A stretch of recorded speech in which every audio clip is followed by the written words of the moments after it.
In this video, we're going to cover how to model PPAs and lease financing options. Although it is not required, we highly recommend that you get started by creating an appropriate template. To create a template, click on the Financing Templates section within the Settings section of your Aurora account.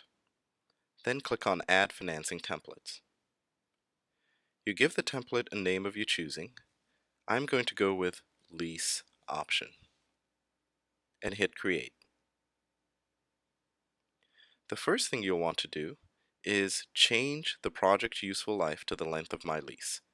In this case, I'll go with 20 years. Next, I will click on the financing option and switch that to lease. Once you switch to lease, a lot of the fields on the right disappear, things such as CBI, grants, etc.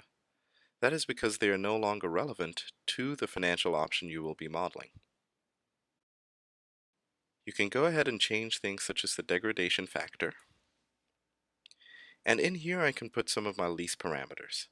For example, if there was an upfront payment, I could put it in here. However, most leases are no money down, so I'll leave that at 0.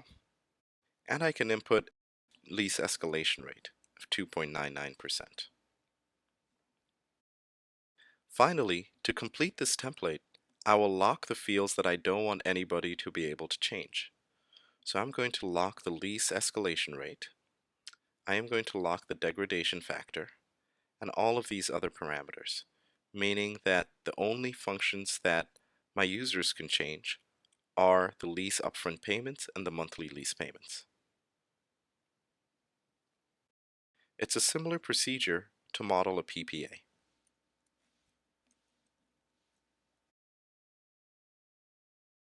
I will go ahead and change the project useful life once again and switch the financing option to PPA. I'll switch the degradation factor, the escalation,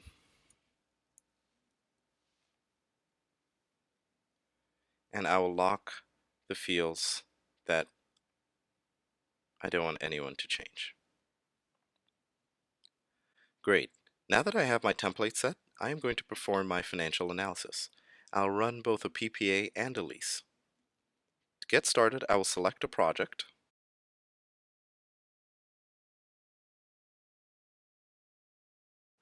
go to the financing section, and click Add Financing.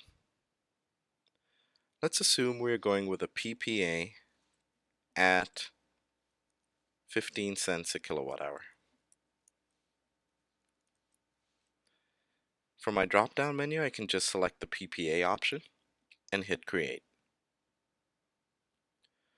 So you'll notice that a lot of these fields are filled out for me. All I need to do is input my utility escalation rate. I can input the 15 cents a kilowatt hour for my PPA price, and if there was an upfront payment, I could put it here. I reach down and I click on Simulate, and you will see it will calculate my cash flows, my bill savings, and the other metrics you are used to in Aurora.